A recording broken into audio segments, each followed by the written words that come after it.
¿Qué tal? ¿Cómo estáis? Bueno, vaya semanita de Fórmula 1 que llevamos. Ayer conocimos el Aston Martin, hoy Ferrari ha presentado de forma virtual el SF24, el coche que van a pilotar Carlos Sainz y Charles Leclerc esta temporada. Un coche que tiene muchas novedades, que cambia de concepto y que por tanto va a intentar minimizar esos puntos débiles, reforzarlos para hacer un coche que el año pasado fue ganador, que fue el único coche que fue capaz de batir a los Red Bull y que fue muy rápido en clasificación, no tanto en ritmo de carrera, no tanto con la degradación, no tanto en su consistencia, y por tanto parte de los cambios que os voy a enseñar ahora están destinados a eso, a hacer un coche más fácil de conducir en todos los terrenos, en todas las situaciones, también con el viento, que degrade mejor los neumáticos y que sean capaces de encontrar una puesta a punto en las diferentes situaciones, algo que el Ferrari en 2023 no fue capaz de conseguir, sobre todo en la primera parte de la temporada, que lo pasó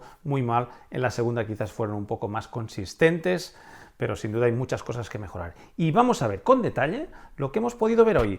Primero en esos renders, en esos gráficos, en esas fotos que hemos visto, y luego en la prueba real que han hecho en Fiorano los dos pilotos haciendo los primeros kilómetros con el SF24. Vamos a ver las novedades comparado con lo que vimos la temporada pasada. Ahí está. Bienvenido, SF24.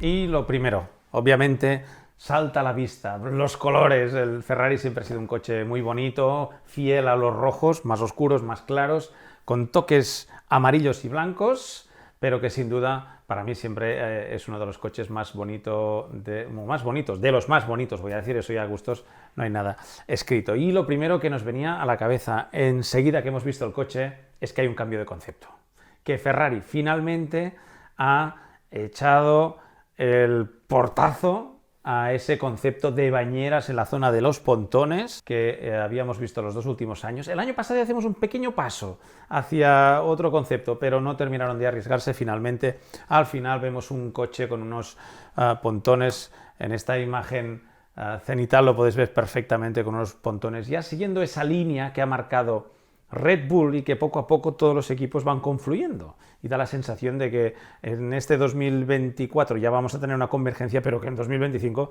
van a ser todos muy parecidos, porque da la sensación que es el concepto aerodinámico que mejor funciona, que mejor margen de trabajo da a los equipos, que son más estables a la hora de poder configurar el coche dependiendo del fin de semana, y que por tanto aerodinámicamente tiene un mejor rendimiento con este concepto de coches de efecto suelo, con tanto difusor, con tanta generación de carga en la parte inferior del coche, un concepto que ya veis que prácticamente todos los equipos van adoptando. Pero vamos de adelante a atrás, no nos quedemos aquí en los pontones, que hay muchas cosas más por ver, detalles ahí. Vamos a empezar por el ala delantera, que también sufre cambios importantes. Esta es la de 2024, la superior, la que veíamos la temporada pasada. Da la sensación de que es mucho más redondeada en la parte de la punta de la nariz, además soportes diferentes, fijaros en esta nueva ala mucho más centrados, parecen mucho más reforzados, incluso con mucho más ángulo en esta parte más hundida del main plane, de la parte principal, del ala principal del Ferrari, conservando el concepto. No vamos a entrar en temas de flaps porque seguramente irán cambiando. Lo que sí vemos es que han desaparecido aquellos deflectores en el flap superior que servían de unión de los dos flaps de arriba y que ayudaban a guiar un poco el aire. De momento no lo hemos visto en esta ala de la presentación. Vamos subiendo. Suspensión, estábamos todos pendientes. ¿Estará el Ferrari con pull? ¿Habrá cambiado a pull? ¿Mantiene el push? Pues mantiene el push. Aquí lo veis, en este brazo que sube en diagonal, que denota que se mantiene en la misma configuración de suspensión. Sí que da la sensación que han movido un poco los puntos, sobre todo del trapecio superior delantero, un poco más arriba, no tan exagerado como sus competidores. Lo vimos ayer en Aston Martin con un trapecio prácticamente al límite de la zona superior del chasis y torcido. En este caso Ferrari, que conserva una suspensión delantera muy parecida a lo que vimos el año pasado. No veo en detalle si han movido los puntos de atrás del trapecio, algo que cuando estemos en Bahrein veremos con mucha más precisión los cambios que haya podido hacer. Pero obviamente hay que fijarnos en el lateral, en el pontón. ¿Cuánto ha cambiado este SF24 respecto al de la temporada pasada? Pues mucho, porque el concepto es completamente diferente Y aquí, si vemos esta comparativa del coche del año pasado, siempre en la parte inferior, el nuevo en la parte superior, veis perfectamente cómo la línea es completamente diferente de caída, con esa rampa mucho más pronunciada en la parte inferior, inclinada hacia la zona del difusor, la zona posterior, mientras que del año pasado tenía esta zona hundida, esa bañera tan característica del Ferrari, que el año pasado ya no fue tan exagerada, pero que finalmente ha desaparecido y por tanto se va en un concepto mucho más clásico de lo que estamos viendo en esa tendencia de la parrilla. Si vemos en esta imagen cenital otra vez, fijaros, algo mucho más clásico, con una parte delantera mucho más plana, ya veréis por qué.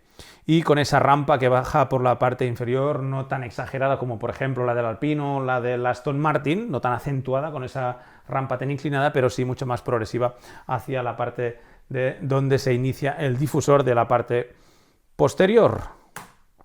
Un Ferrari, fijaros aquí, lo que os decía de la zona plana, que luego tiene esta rampa. Pero quiero que nos quedemos en esa zona, porque la sensación es que estos pontones en esta zona lateral es mucho mayor que sus rivales. La sensación que tengo yo es que Ferrari ha situado la mayoría de la refrigeración, no hay prácticamente refrigeración en el roll hoop, en la parte superior, y por tanto todos los radiadores. Al quitar la bañera yo creo que han subido al máximo toda la zona de refrigeración, los radiadores, para poder tener el máximo de undercut, el máximo de volumen de aire en esta zona inferior, intentando subir. Da la sensación que han subido al máximo toda esta zona del pontón. En esta imagen que os enseño aquí se ve, da la sensación de que no han empaquetado al máximo hacia adentro, no han hecho un empaque como por ejemplo el Red Bull, sino que han aprovechado el máximo todo este volumen para poder dejar lo más libre posible, aunque es un poco diferente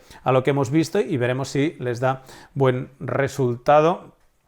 Lo que os decía, fijaros, la mayoría de coches aquí arriba tienen más entradas para poder tener refrigeración. El concepto de Ferrari es toda la refrigeración, o casi toda la refrigeración en los pontones, tiene más volumen, está más ancho, está más gordo el Ferrari en la zona de los pontones, pero en esta parte es mucho más limpio. Y por tanto también se aprovechan, lo que pierden abajo, lo aprovechan aquí para tener mucho mejor flujo hacia el ala posterior, dejando tan solo la entrada para la emisión, para el motor, donde come, y alguna entradita de refrigeración en la parte inferior, seguramente alguno de estos conductos. Pero es importante que nos fijemos en esto a comparación de otros coches que aquí están mucho más abultados, no tienen esta aleta tan limpia como la tiene el Ferrari, compensan lo que pierden abajo seguramente con lo que ganan en la parte superior. Sigue siendo un concepto un poco diferente del resto en este aspecto. También destacable, un cambio más, adaptándose prácticamente a la tendencia de toda la parrilla, con esa cuchara, con la entrada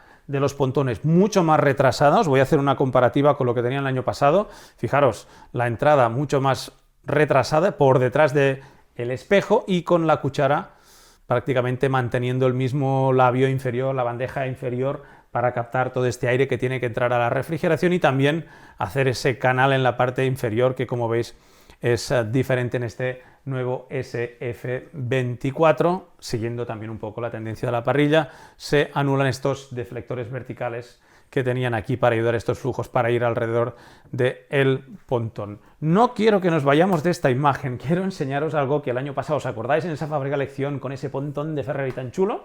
Aquí lo tengo. Pues, ¿os acordáis de este conducto que en la parte posterior salía con un tubo, con un conducto hasta aquí? Para limpiar un poco el aire turbulento de esta parte, la capa límite, etc, etc, etc. Pues se mantiene. Sí, sí. Voy a dejar aquí. Aquí veis la bañera, ¿eh? Mirad, ahora todo esto es liso. Bueno, voy a dejarlo aquí y continuamos con el análisis del nuevo SF24. Pues se mantiene. ¿Y dónde sale? Pues en el mismo sitio donde salía en el otro, en esta salida, en este outlet, simplemente es un conducto en S, aquí la zona más sucia, ya donde el aire es un poco más lento, pero que además añade, fijaros, este deflector en el soporte del ala, un flujo que además está guiado por el soporte del espejo y, como os decía, sin esos deflectores verticales aquí. Salidas de aire, unas branquias muy tradicionales, nada que objetar. También da la sensación que cambia el diseño del halo, pero lo tendremos que ver con calma. En la parte posterior, esta foto no se ve muy bien, pero también estos canales de evacuación del aire de la parte interna del motor, fijaros cómo está mucho más limpio en el Ferrari, en esta zona de la tapa motor, que en el resto de monoplazas que tienen conductos y por tanto radiadores, intercambiadores en la zona de la admisión, en la espalda, en esta zona, y aquí el Ferrari es mucho más limpio, haciendo que estos dos canales, estos dos cañones apuntando hacia la parte inferior, que vamos a ver diferentes configuraciones dependiendo del nivel de refrigeración que necesiten. Suspensión posterior. Sabemos que el Ferrari tiene un nuevo chasis, un pelín más largo, que tiene una nueva caja de cambios con diferentes puntos de suspensión, pero que mantiene el pull rod. Mantiene el pull rod, aquí lo veis, de arriba abajo. ¿Por qué? Pues no lo sabemos, porque la mayoría de equipos están yendo a una configuración de push rod que aerodinámicamente, en la parte posterior, da la sensación, o al menos lo que hemos visto hasta ahora, y lo que decía los equipos, era que les daban mejores oportunidades aerodinámicamente hablando en la parte posterior, más allá de la dinámica y de las suspensiones. Ferrari se mantiene en esta configuración de pull rod. Bueno, push rod delante, pull rod atrás, veremos cuál es la configuración final que mejor. Yo creo que en las diferentes configuraciones, algunas tiene ventajas, otras desventajas, y por tanto, dependiendo de cómo está configurado el coche, puede ser que vaya mejor o peor. Para mí no hay ni un ganador ni un perdedor en estos temas. Nueva caja de cambios con diferentes puntos, seguro, para cambiar las dinámicas de suspensiones, y como veis aquí cómo cae este nuevo pontón del Ferrari, del cual sabremos el suelo, sabremos nuevas piezas que van a ir llegando también en Bahrein y que poco a poco van a ir configurando. Veremos si este coche sí minimiza y refuerza los puntos buenos que los tenía. Teníamos un coche con una gran clasificación. Veremos si ahora a nivel de suspensiones pueden ir un poco más blandos, que les permita ir un poco más altos, que les permita hacer un coche más fácil de conducir y por tanto más flexible, con más oportunidades, con más capacidad de adaptarse a las diferentes circunstancias, algo que parecía que el Ferrari no era capaz durante la temporada pasada. Veremos qué sucede con ello. En la parte posterior veremos seguramente diferentes configuraciones, no lo hemos visto en estos primeros renders que nos han mandado, y en definitiva un Ferrari que ya ha debutado hoy en pista, primero con Carlos Sainz y luego con Charles Leclerc. Ya ha estado en pista, ya han rodado, ya han hecho sus primeros kilómetros, y por tanto el equipo ya ha recopilado sus primeros datos. Primero, para ver que todo funcione, que es fiable, que no se caiga nada, ninguna pieza. Eso es importante y es lo primero que hay que mirar, que no haya nada grave a nivel de fiabilidad, que los sistemas funcionen. Y segundo, empezar a recabar, a encontrar datos para enviarlos rapidísimamente al departamento aerodinámico para empezar a comparar con las simulaciones si realmente empiezan a cuadrar con lo que se obtiene en pista, porque es clave en estos primeros test, en lo que veamos ahora hasta Bahrein, porque de lo que salga de esa información, de los comentarios de los pilotos, de los análisis, de todos los datos que salgan, para empezar a trabajar en las evoluciones del coche, porque la temporada es de 24 carreras este año y por tanto habrá que estar muy, muy, muy pendiente de la constante evolución que puedan tener los coches, porque 2025 prácticamente va a ser una transición hasta el 2026. Bueno, a mí me ha gustado.